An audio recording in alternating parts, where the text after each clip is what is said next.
Hey guys, welcome to this week's episode. One of the things that I get asked all the time, that everybody gets asked all the time, we see it in blood python groups, is basically people are either getting blood pythons or they're looking to get blood pythons and they just want to know everything that they need to know. It's hard to fit it into one video, but we're going to try. So stay tuned and we'll go over what you need to know if you're getting your first blood, or it might help you if you have bloods and you're not quite 100% on everything. So stay tuned and let's see if we can help you out.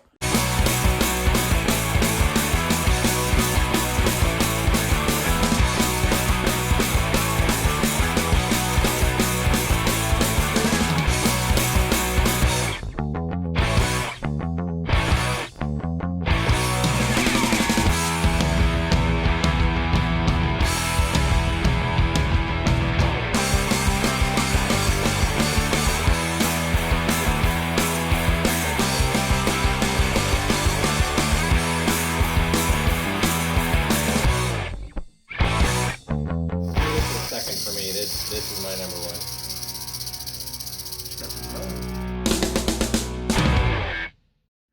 All right, so we said we're going to do blood pythons.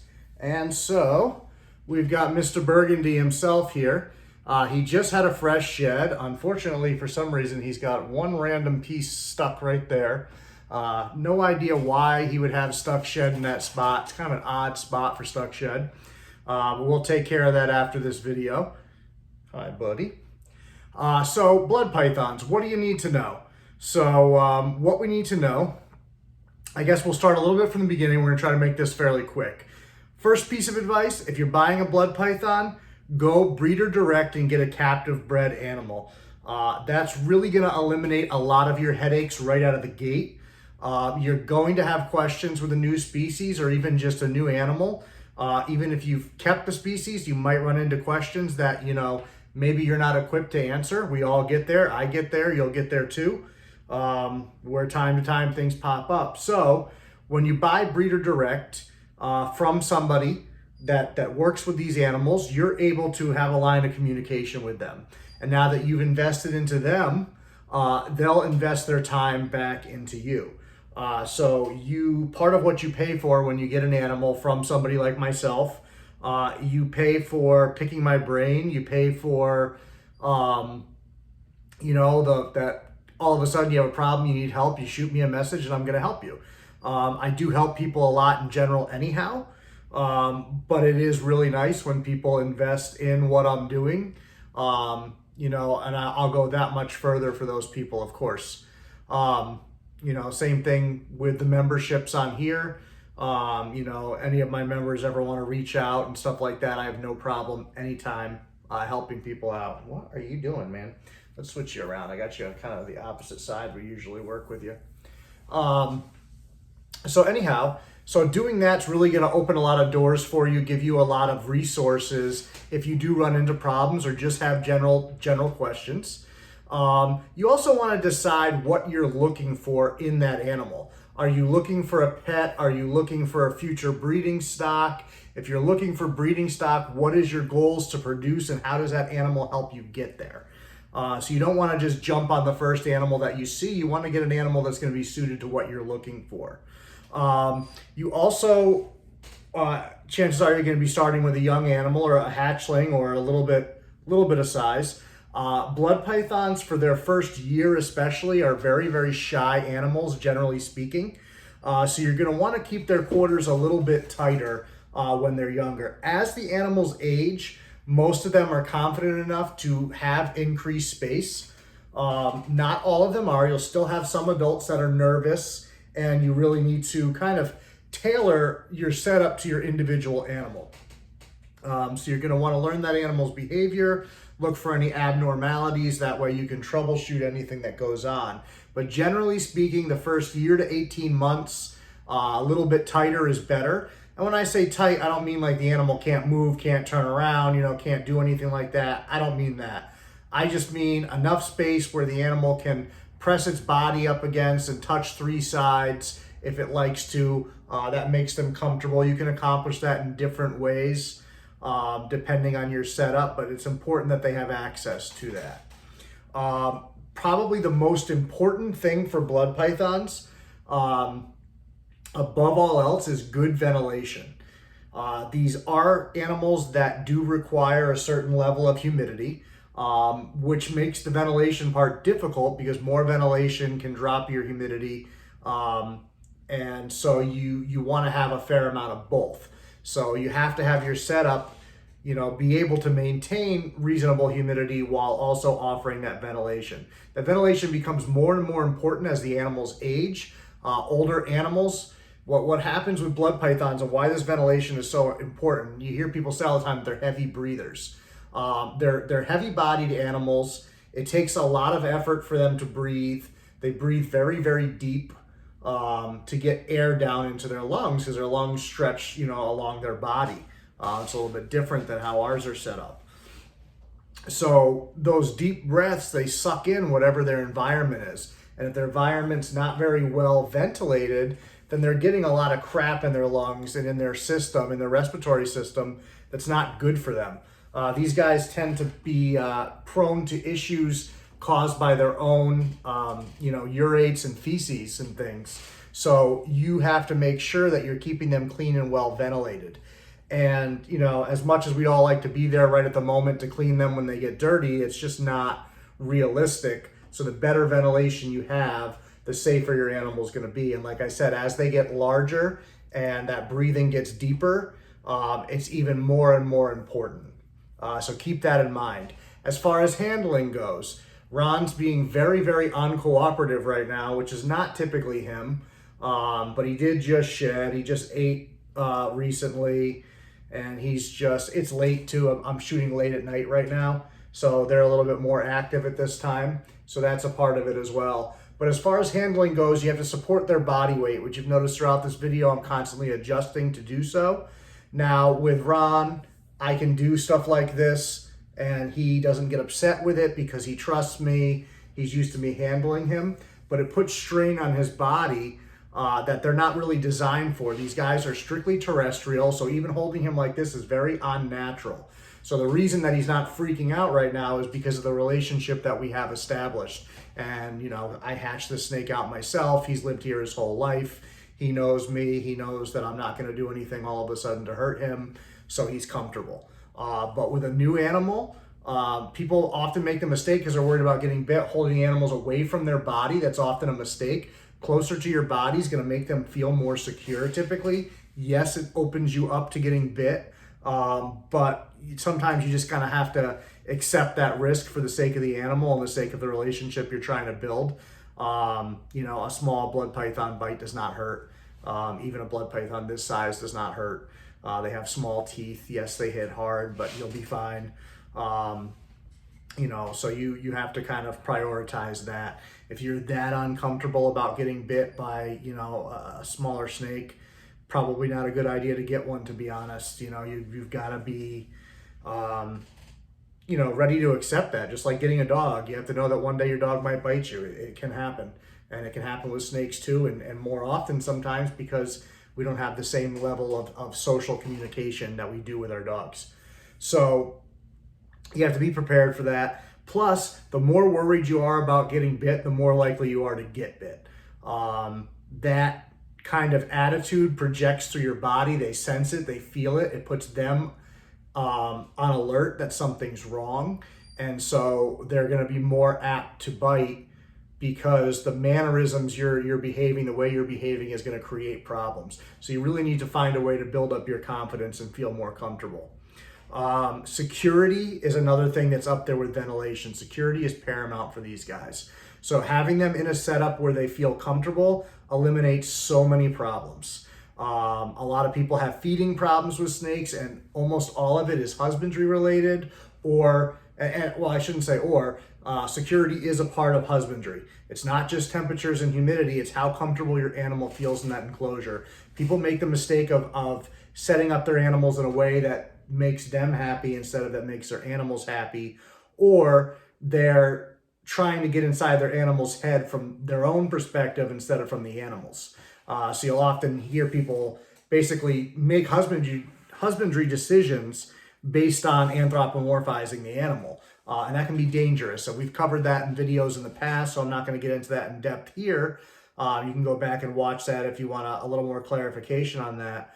But it's really important that we look at things from the animal's perspective and what's good for them and how they're thinking and how they're approaching life. So security is huge. Fresh water is another one. Short tails and bloods, he's actually getting heavy holding him like that, even though he's not that big. Short tails and bloods are kind of water snobs a lot of times, which I've mentioned as well. They really love fresh water. So you can't change their water too often. If you have the time and ability to change it every day, change it every day. You might leave them alone on a day when they just ate for an extra day or two just to let them digest and not have any stress. Or if they're new animals settling in, I wouldn't change the water every single day. I would do it a few times that week, or for 2 weeks or 3 weeks, however long it takes them to settle in. You want to kind of do things at the pace of your animal. An animal like Ron here, I can go in his cage every day. It doesn't matter. He's used to me, sees me every day anyways when I go in and do my checks. So it's not unnatural for him. I can go in there and change his water anytime. I can pull him out anytime. He doesn't really get grumpy. You can see he's calmed down quite a bit now too. He's not even racing around as much. Diet is another thing people ask about all the time. These guys have a slow metabolism. I would never, ever, ever feed even a baby short tail more often than weekly. And very, very quickly as they grow, I scale that back to 10 days, then 10 to 12, 12 to 14. And then eventually by the time you have adults, you really aren't feeding them that often. And your food cycle is going to depend on the animal's individual metabolism. All of them are going to vary a little bit based on their activity level, based on the temperatures you're keeping them at, based on how much they're moving around their enclosure, whatever it is. Genetics, all these things play a part. What you're feeding, how big the meals you're feeding are, all that, the animal's health. So you really have to be willing to adjust your schedule to the animal. It's very, very easy to make these animals overweight, and it's a lot harder to take weight off of them. It can be done, but you're best not getting to that level. So bit my leg. Not him, obviously. January, and it's been so warm, we still have bugs out. But anyhow, so with the diet stuff, I vary their diet. The last time he ate, I think he had a quail, what Rodent Pro would consider a large quail, I believe. Although they're not very big, their large quail are not huge. So I typically feed him a mix of things. If I can get small enough rabbits for him, he'll have a rabbit on occasion. I mix in quail, I'll mix in chicks, I'll mix in medium rats for him. He doesn't ever eat a meal bigger than a medium rat. He doesn't eat larges, nothing. Can he eat larges? Yes. Does he need them? No. He's an adult male. He's on the smaller side, but he's good proportionally speaking. You can see he has good weight on him, good muscle tone. He's right where I want him. So any growth that he does from here on out will just be natural growth as he ages. He'll probably fill out a little bit over the next year or two, and then pretty much slow way down to nothing. But you're going to feed also based on whether you're breeding the animals or not. Males during breeding season, I tend to scale back the food a little bit, just keep them really, really trim going into the breeding season, whereas the females, I feed a little bit heavier than usual going into the breeding season and then back off. So it's going to vary based on what I'm doing. But you just want to learn to observe the animals, look at their weight, look at their muscle tone, and adjust your feeding schedule that way. Varying their diet from an early age, I think is beneficial too. I wouldn't start right away with a brand new hatchling. Get them going, get them 10 or 12 meals from their hatch date, and then start playing around with that stuff a little bit more. That way, you don't get them stuck on one thing early on, and you can work on switching them over. So I think that covers the bases for the basic stuff as far as how you're going to set them up, how you're going to feed them, your husbandry. As far as temperatures go, we didn't talk about temperatures. Anything from like 78 to 82 for an ambient temperature is going to work fairly well. Now, if you're keeping just on ambient with no hot spot, I would keep it 80 to 83. I wouldn't go down into the 70s if it's just ambient. at least as like a high temperature. You know, if it hits that at night, that's fine. But during the day, you do want to make sure they're getting into the 80s at some point or have access to it. If you're running a hot spot, I do my hot spots anywhere from 83 to 85, depending on the size enclosure. Smaller snakes, I tend to go on the lower end because they don't have as much room to get away because they're in a smaller setup. Adult snakes, you know, you have more room, so you're able to give them a little bit warmer hot spot because they can move away from it if they so choose. So giving them options to thermoregulate is good. You can even do that with ambient if you have your room set up right, where you get a little bit of a natural dip from one end of the cage to the other, which definitely works just fine for them. Gravid females, I do give a slightly hotter hot spot. You know, I might even go as high as like 87 on occasion, but that's about it. And I wouldn't keep my regular bloods and short tails that warm. They get very, very cranky, and you know, mental health directly affects physical health. So if your animal's stressed out all the time, they're going to be more apt to get sick. Being stressed out obviously lowers that immune response, and that's not a good thing to do. You know, this day and age, we have things floating around that, you know, you get your animals a little bit too slow on the immune response, and all of a sudden something can kick in and take over that maybe normally wouldn't have affected that animal. So keep that in mind. If you guys have any further questions on this subject, hit the comments. As always, I appreciate your likes and your comments. That's what really helps keep these videos going. If you're new, check out the membership area. See if that's something that would interest you, especially if you're looking to get into breeding. We do a lot of talk about that kind of stuff more in depth there. It's a lot more personable environment where we can sit down and just chat, which we do via live videos. So definitely worth checking out if you're into that kind of stuff. And I get a little bit more into, you know, personal things and things like that. Not like crazy personal stuff, but, you know, just talking a little bit more about life around keeping and things like that. So as always, I appreciate it. If you haven't checked out the channel trailer yet, check that out. I made that. I'm really, really terrible at technology, but I'm slowly teaching myself and figuring some of this stuff out. Ron Burgundy is in there, so you can check him out in there and check him out in other videos. So as always, thank you again, guys. Like, comment, and share. Let me know your favorite thing about blood pythons, or maybe something you learned from this video that you didn't know previous. Things like that. And we will see you next time. Thank you.